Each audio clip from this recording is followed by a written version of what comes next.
Salut à tous, bienvenue dans votre JT du lundi 18 mai et voici les titres qui seront développés dans cette édition.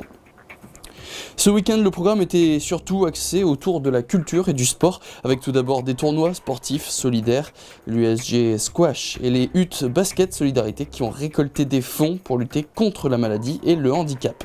Et culture donc, puisque ce week-end c'était les nuits européennes des musées, ouverts dans toute l'Europe. Les musées du CIVOM ont accueilli des visiteurs venus de plusieurs pays. Et on terminera ce journal avec de la culture, enfin plutôt de l'agriculture. Ce week-end c'était Gravelines Nature et parmi tous les événements, il y avait un match de foot un petit peu particulier. Mais avant de commencer ce journal, des nouvelles d'Alain de Flessel, le professeur gravelinois de français qui est donc en Chine. Après être passé devant le juge, il a décidé de payer à son agresseur 7 mois de salaire, soit environ 5 000 €. Une conciliation qui devrait lui enlever l'épée de Damoclès qui pèse au-dessus de sa tête, à savoir la prison. Mais rien n'est encore gagné. Alain de Flessel est encore dans l'attente. Devra-t-il payer une autre amende? Récupérera-t-il son passeport pour revenir en France? Verdict à la fin du mois de mai. Durant tout le week-end, l'USG Squash et les Huttes Basket Solidarité ont organisé chacun de leur côté et rassemblé de nombreux sportifs pour récolter des fonds afin de lutter contre la maladie et le handicap. Un sujet de Patrice Bernard. À Gravelines, les sportifs se mobilisent contre la maladie et le handicap. Tout d'abord, l'USG Squash a organisé un Open international non homologué rassemblant plus de 35 joueurs. Des membres du club de la ligne Nord-Pas-de-Calais-Picardie, des joueurs de haut niveau d'Aix-en-Provence, du Luxembourg et de Belgique se sont mobilisés pour aider Sandy Taon, devenu paraplégique suite à un accident en mars 2010. Alors en fait, ils se mobilisent aujourd'hui pour venir en aide et donc apporter leur soutien à l'association de Chang. L'association de Chang, donc, c'est une association pour aider Sandy, qu'on connaît, c'est un ami, il a joué au squash chez nous. Est paru un article dans La Voix du Nord avec Sandy qui promet à son fils un jour de remarcher. Et donc pour remarcher, il faut une opération certainement et beaucoup d'argent. Et donc le squash de Gravelines a dit écoutez, cette année on va vous aider, on va essayer de vous aider en tout cas. Du côté de la salle de sport des Huttes, ce sont les équipes de basket loisirs du littoral et d'autres associations qui ont foulé le parquet, toujours pour la bonne cause.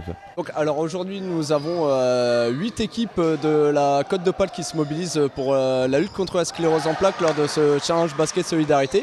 Le but du jeu est de rassembler le côté sportif et festif avec la participation également du Mille Club et du Handi Basket de façon à pouvoir mobiliser les gens afin de récolter des fonds pour la lutte contre la sclérose en plaques. Cet argent que nous récupérons est ensuite reversé à l'AFCEP, donc l'association française des sclérosés en plaques, qui aide les malades et également leur entourage dans la maladie et puis à mieux vivre le jour.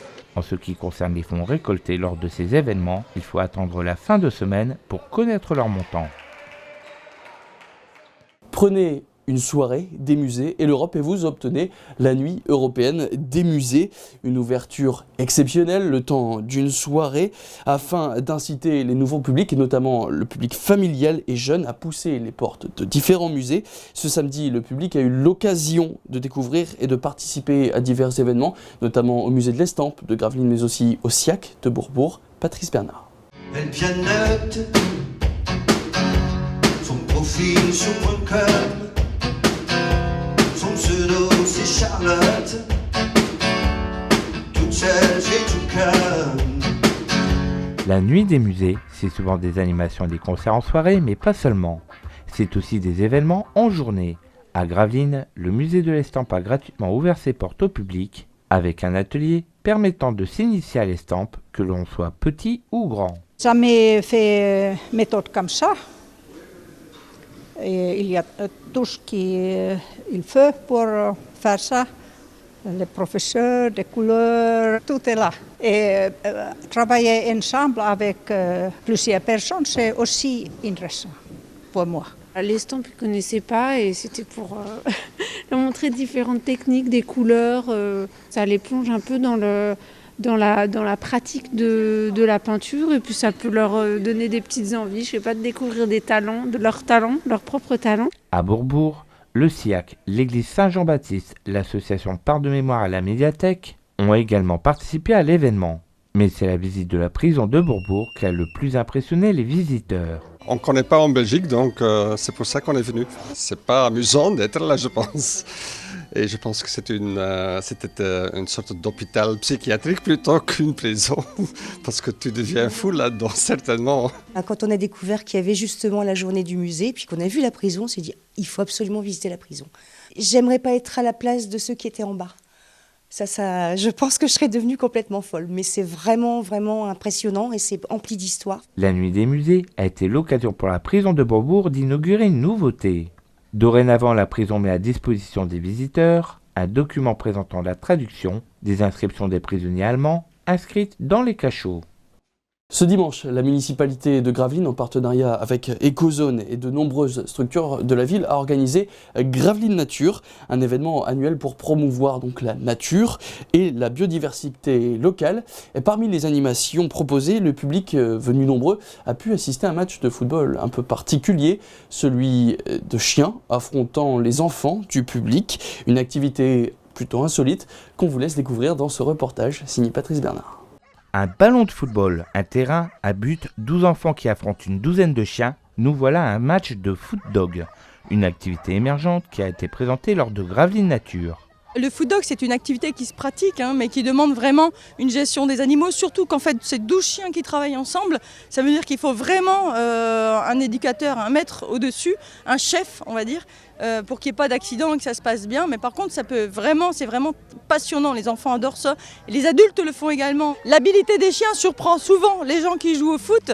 Et ils ont tellement une rapidité, une endurance qui est plus importante que la nôtre, qu'ils sont capables de gérer des passes qui sont vraiment, qui mettent les gens sur le cul, quoi. Tout comme dans un match de foot, les chiens ont chacun leur place, attaquant, défenseur, goal volant. Mais pour arriver à ce résultat, un grand travail de dressage est nécessaire. C'est montrer qu'effectivement les chiens qui sont des chiens de berger sont très très bien dressés, que le dressage est essentiel. Et du coup, on peut dresser des chiens et donc l'utiliser pour des jeux, pour des animations avec les enfants. Il faut quasiment les mêmes ordres qu'au troupeau, c'est-à-dire le stop, le vas-y, le droite, le gauche, le pousse, le ramène. Et puis à partir de là, en fait, il s'agit simplement d'avoir un chien qui démarre très bien. C'est-à-dire que dans l'équipe que vous avez vue tout à l'heure, les plus âgés ont 4 ans, les plus jeunes ont 3 mois. Donc on peut démarrer très vite. Au final, au-delà de la performance, les matchs de foot dog permettent aux spectateurs d'assister à de surprenants petits spectacles. Pas de but donc, 0-0, pas de buteur non plus, mais du spectacle et des animations. Il y en a eu de nombreuses autour de ce foot dog et vous les retrouverez demain dans votre plein phare. Voilà, c'est la fin de ce journal. Merci à tous de l'avoir suivi. Tout de suite, on se retrouve pour le Delta Sport. Là encore, un peu de football et de basket notamment. Le prochain JT, c'est lui demain. Bonne soirée à tous sur Delta TV.